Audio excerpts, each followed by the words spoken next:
Welcome back to For Hire Garage. You caught me in my going out shirt. Today's short video on a couple of tools that were sent to me. A company reached out to me called iCrimp.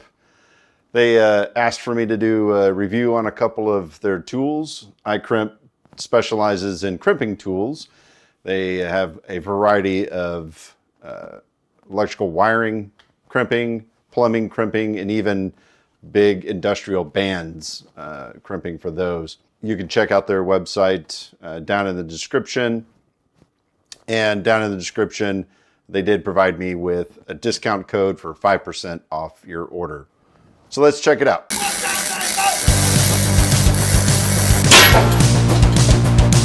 Oh, that's not good. That looks like the side of a piston.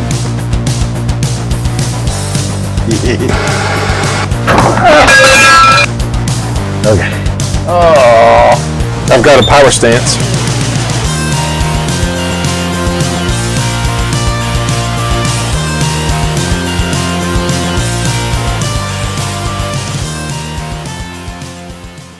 First tool is this battery cable crimper, and it's a nice kit. It comes with the crimper, comes with the cutter, it comes with an insulation cutter, it comes with a nice breathable bag of shrink tube that is, oh, it's even the glue shrink tube. So there's a glue in there that'll, I'm not sure what it shrinks down, like a 4x shrink down, but it's with these, so I imagine it'll shrink down to at least the size that we need. So that's kind of neat. Not sure why I need a bag, but that's kind of cool. And then this particular kit comes with an assortment of the terminals, various sizes, and you can get this kit where it's just the tool. Doesn't come with this extra stuff. It's a little bit cheaper, but it was worth it to get all the terminals if you don't have it. And great place to keep it, honestly. The tool that they provide for the crimper is actually got some features I hadn't seen before. Well, first off, it's actually of really good quality. You never know when some company reaches out whether or not their tool is going to be a decent quality. But the handle, it's not like molded onto the arm. I can see a separation there, but it is glued onto the arm, so I can't pull it apart. The crimping tool, if you haven't seen these before, you basically set it to the gauge that you're working with, and then crimp down on it. Some of the nice features of this one is that it actually has an indicator for the gauge. So these numbers indicate what gauge wire you're going to work with. And then you flip to that. So right now it's set to 6 gauge. What we're going to practice on is 4 gauge. So you can see that arrow is on a 6, and we're going to just rotate it. There's 2, 1, and then 4. Same here. We're going to rotate both of them. See, it's got like a nice clink. It's not loose. It's got some good oomph to it.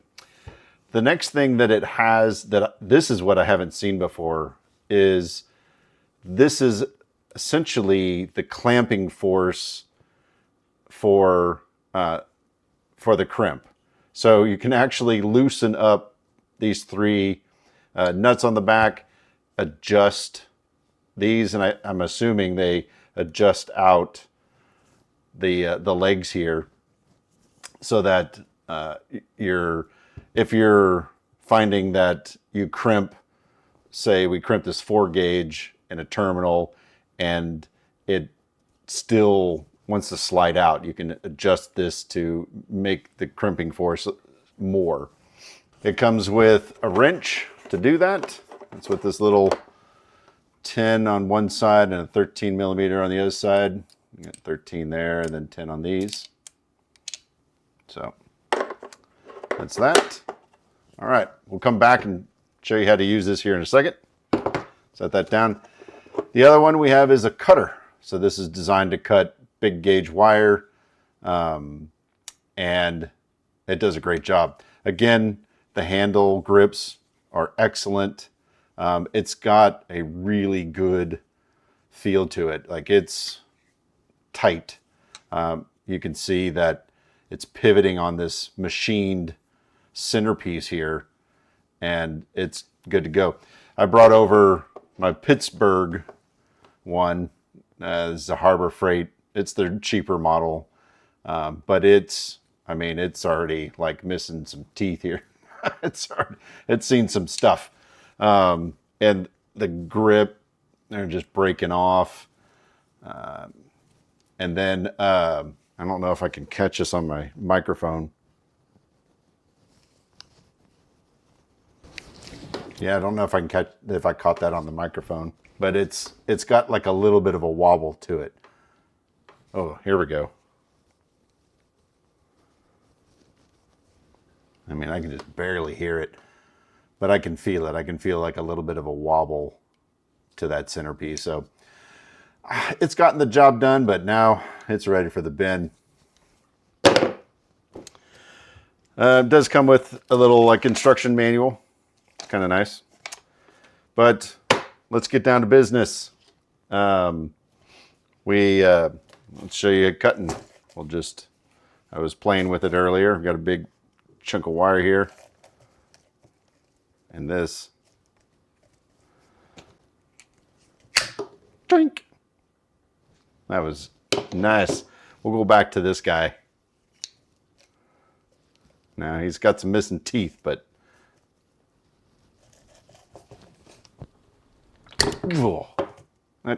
and it's jammed in there. So it's probably a combination of the chunks out of it and the fact that it's got a little bit of a wobble. That is terrible. Absolutely terrible. That's so bad, I'm going to clean the end of that off for the next time. There we go. We got a piece of wire cut out. And we need a couple of terminals. I don't know if this is... That one looks... We got ghosts. Ignore the ghosts. Okay. Got a couple of terminals here. We're going to use the splicing tool.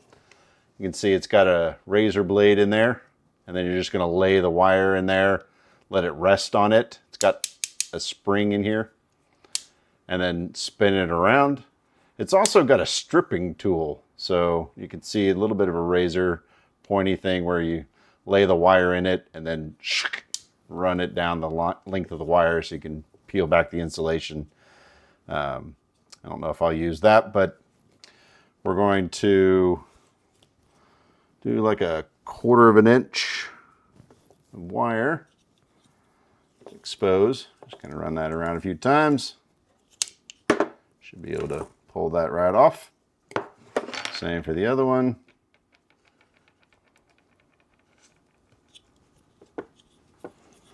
Run it around a few times. Pull it off. There we go. Oh, lost a couple strands. Okay. Oh yeah, and it comes with replacement 2 blades for that stripper. Okay, so we're going to take this guy, get him in here. Just kind of hold him like that. And we're going to stick that in there. And we're going to give it a crunch. I'll just prop it against the workbench and then tunk. There we go. Oh, see? That is not tight enough. Look at that. All right. So we get to figure out how to mess with this adjustment part. Okay. So it says to loosen these guys up. There we go. Okay. Easier to loosen with it clamped down. Okay. Boy, these... 2 very boring minutes later. There we go. Okay. So that thing's got to get really loose and out so you can... And then you got to push it up to adjust it. Okay. So there's 4.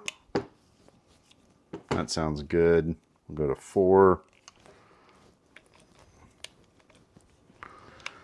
All right, and then you kind of got to, looks like kind of got to wiggle this thing around. Well, this isn't as easy as the rest of it. There we go. Okay, we got it on 4 and 4. Let's tighten everything down. Looks like it goes all the way up to 4. Okay, so I got it all the way up. Oh, yeah. That's definitely got some oomph to it. Okay. Let's put this guy back in here. I can still... Oof. I think I tightened up this middle one too much. There we go. Now it's got some good movement. Okay. Let's try this again. Stick that in there. Give it a good squish. What am I doing wrong here?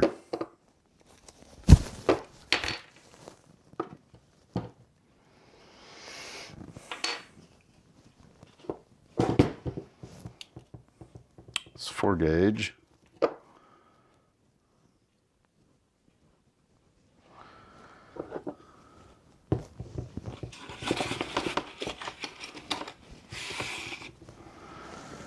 Too small of a stud? No, that's way too small.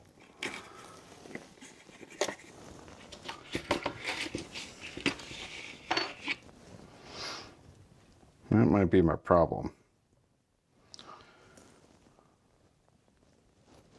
Oh, that might be my problem. This is for a bigger gauge wire. Need to look up what those translate to. Okay, so that one fits better. Let's try this again with probably the correct terminal.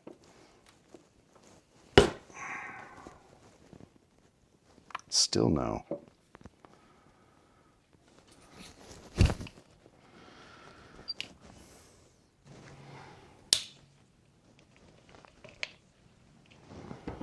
Okay, we're going back to 1.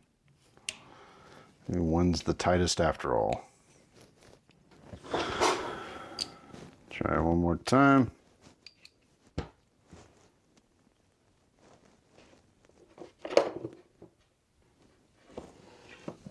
Yeah, that is way soft.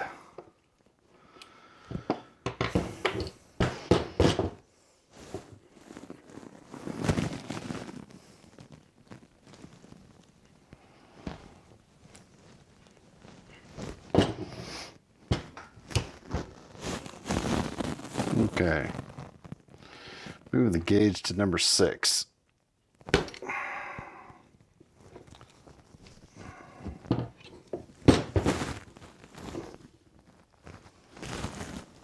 That worked.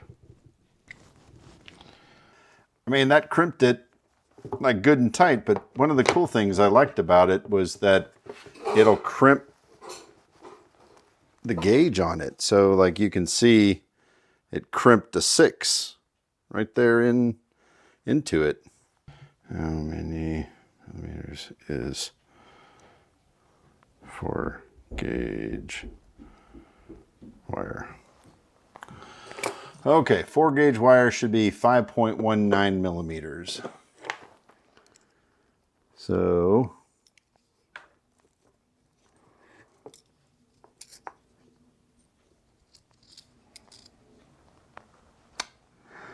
That looks like 5.19. So it's definitely 4 gauge. I don't know why I've got a little bit of a discrepancy here between the actual gauge and the gauge listed on the tool, but I will tell you it crimps a hell of a crimp. I mean, that's a beautiful crimp. I mean, I don't even want to cover it up with a heat shrink. So that's something to keep in mind. Past that discrepancy, it's an excellent tool. And at its price point, I would say it's still worth it. I still really like the adjustability of the clamping force. Just don't see that on this type of tool anywhere else. So the discrepancy really could be these. I mean, I'm sure these are super cheap stamped steel stuff, or brass or whatever it is that, you know, came out of China. So I don't know. Let me stick this guy on. Let me see if this larger one will crimp all the way down with a 6.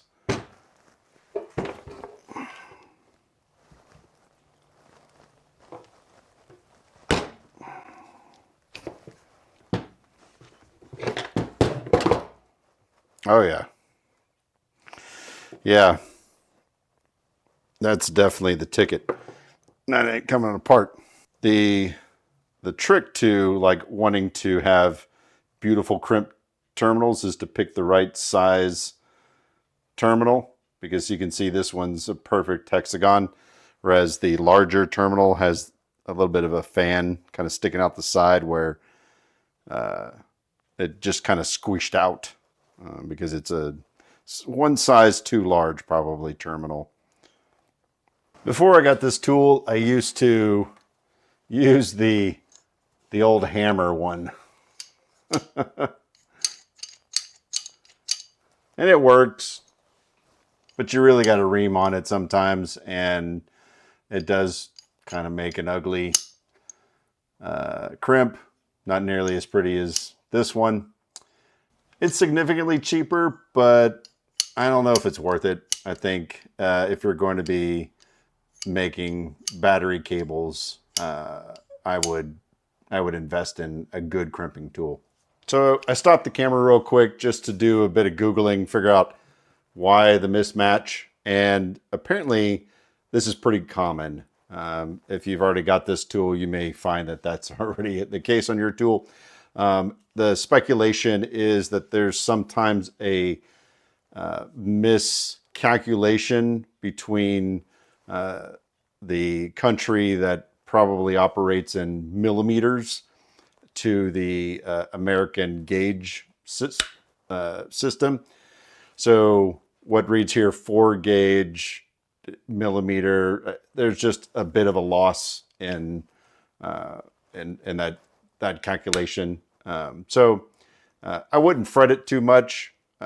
You know, as you saw in the video, I crimped it once, it didn't stick, and I just stuck it right back in there. Like I didn't lose that. I didn't waste a terminal. I just rotated to a tighter gauge, stuck it back in there, crimped it under that tighter gauge, worked like a champ. So I'm not worried about that.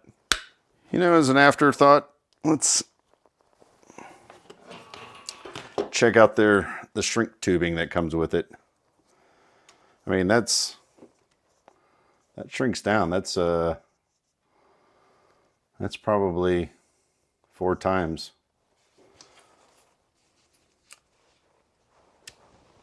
Oh, helps to plug it in.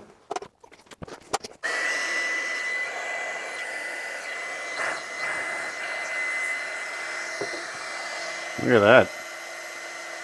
That's great. That's really great. And it is verified the glue kind. You just keep heating until you see the glue kind of googe out of there. So that is extra weather tight. Awesome. Man. Spared no expense. All said and done, it's an excellent tool. I do still recommend it. And again, there's a 5% off discount code. I'll put it up right here. It's John, Jon 5, the number 5. So if you enter that in at checkout, you can get 5% off your order. Thanks for watching.